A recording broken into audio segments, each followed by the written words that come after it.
Delighted to say I'm joined by Slaughtneil hurling manager Michael McShane.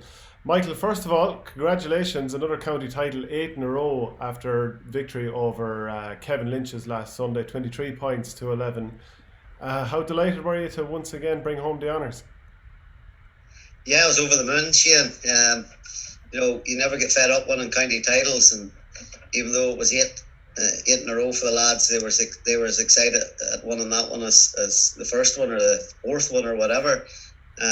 So it was a tough old day because the wind spoiled the game. It was blowing straight down the middle of the pitch from one end to the other, and it made it a game of two halves. So it was tough going in the first half. We were against the breeze, but we pulled away in the second half, and I suppose at the end it was fairly comfortable. Yeah, and I see Cormac O'Doherty put up 12 points, Brendan Rodgers 3 as well. You had plenty of lads, I think you had 6, 7 or 8 scorers throughout the game. Yeah, we obviously we've got quite a potent forward line. It's improved in the past, but one of the lads was unable to start on Sunday, Jerome McGuigan. So we introduced a minor by the name of Shea Casty, who would be Brian Casty's younger brother, and that was his senior debut championship final, and we pitched him in there because we believed he was good enough, and he showed well. So we've got another forward for us to think about, and that's great. The more scoring forwards you have, the better. And how were you able to celebrate this game? Because obviously it's not your usual year. Celebrations were very muted, Shane. Obviously with COVID regulations, everything's very different. So I think we were allowed one photograph, and that was it. Off we went, back into the cars, and off home. And the players, everybody knows that there's a lot of players that cross over and play the football as well. They have a massive football game this weekend, so the celebration would have been very muted anyhow. The guys were going home to get into recovery mode and prepare for the football. And yeah, look, it was very strange. Only having 400 people there made the celebrations muted as well. Normally we'd have all the families out in the pitch amongst the players, and that didn't happen. So, but look, that's just the way it is. We're delighted to be playing hurling. I would have took that no problem in April when it looked like we wouldn't get anything this year. So be it. So one of the motivations for contacting me about this interview was a tweet you put out today, which is Tuesday, saying, "I sincerely hope the GA will revisit their decision not to play the Provincial Club Championships for 2020. No reason whatsoever why the Provincial and All-Ireland series cannot be played to a conclusion through January and February after the inter-county season ends." And you've tagged into the Club Players Association as well. Have you gotten much feedback from other managers? Because my take on it would be, until you had gotten through your county championship, you can't start tweeting about that, because people will think, look at Michael McShane here, he's cocky, he thinks he's the county title won. The same for, let's say, Ballyhale, if they go on and win it. They probably feel that way right now, but they can't go tweeting it or making a statement about it.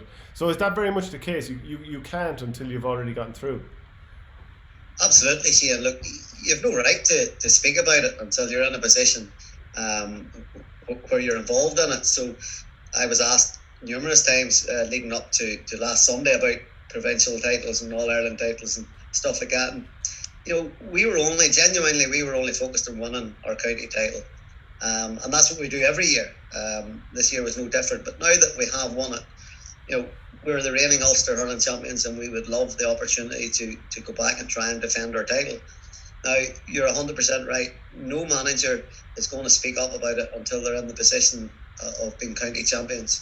And I think as this week passes and each weekend passes over the next 3 or 4, more and more managers who will become county champions will hopefully stand up and say the same as I'm saying, that I think it's unfair on the club players and on the teams that have won their county championships, that the season ends there. I understand it's a very difficult situation this year. It's very it's very bespoke. There's no past to look and say, well, this is what we can do or can't do. But I think the inter-county season ends on the 20th of December with the All-Ireland football final. I think the provincial and All-Ireland club series in football and hurling could be played through January and February. You only need 5 weekends to play out the All-Ireland Club Hurling Championship. 3 weekends for Leinster and Munster to play quarter-final, semi-final, final. The Galway champions are straight into the All-Ireland semi-final, and you need 2 weekends to play Ulster semi-finals and final.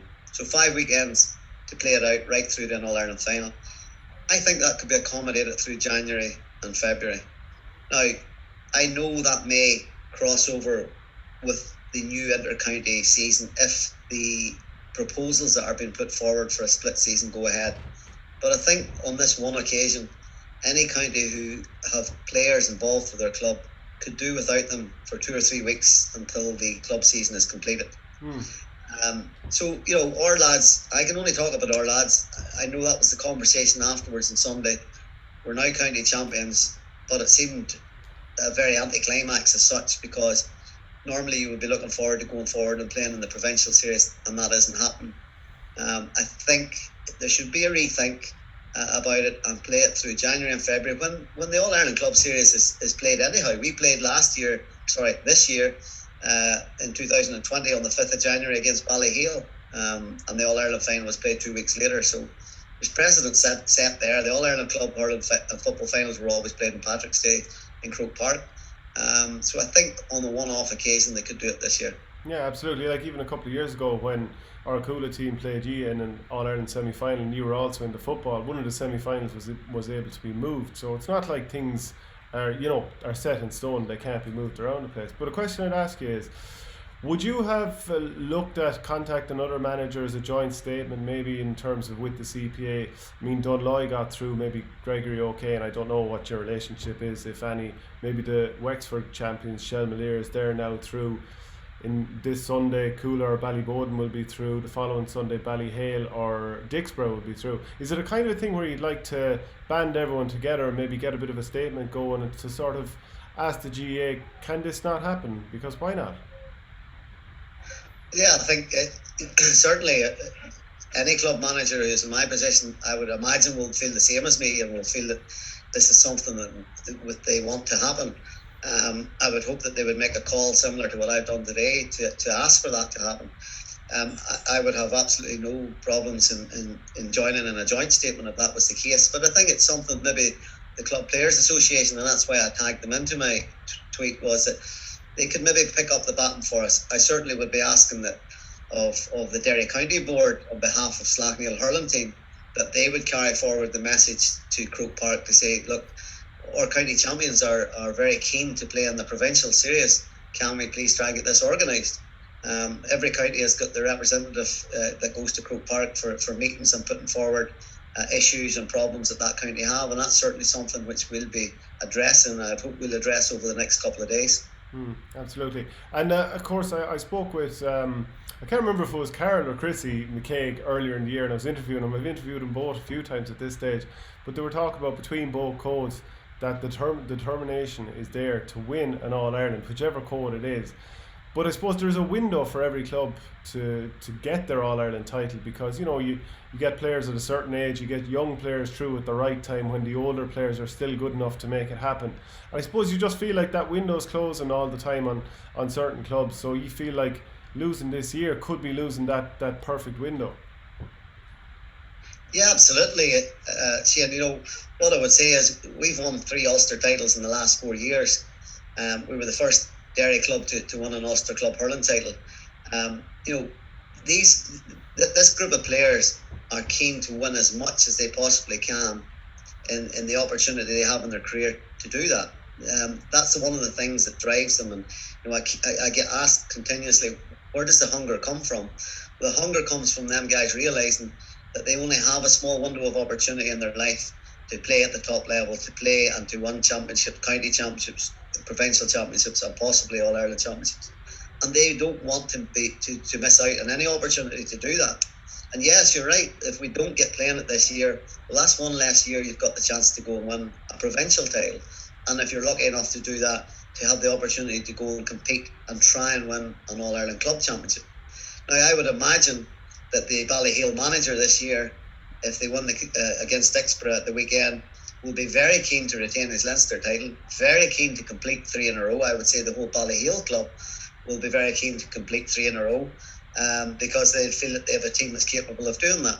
If you talk to the Corofin manager, I'm sure he's very keen to go and try and, I think, do 4 in a row, if I'm right in saying that, in All-Ireland Club Football Championships. And then you've got all the rest of us who are contenders, and we're all mad keen to have a crack at them and have a crack at, if you're talking to Gregory Kane tonight, Dunloy have now won the Antrim Championship.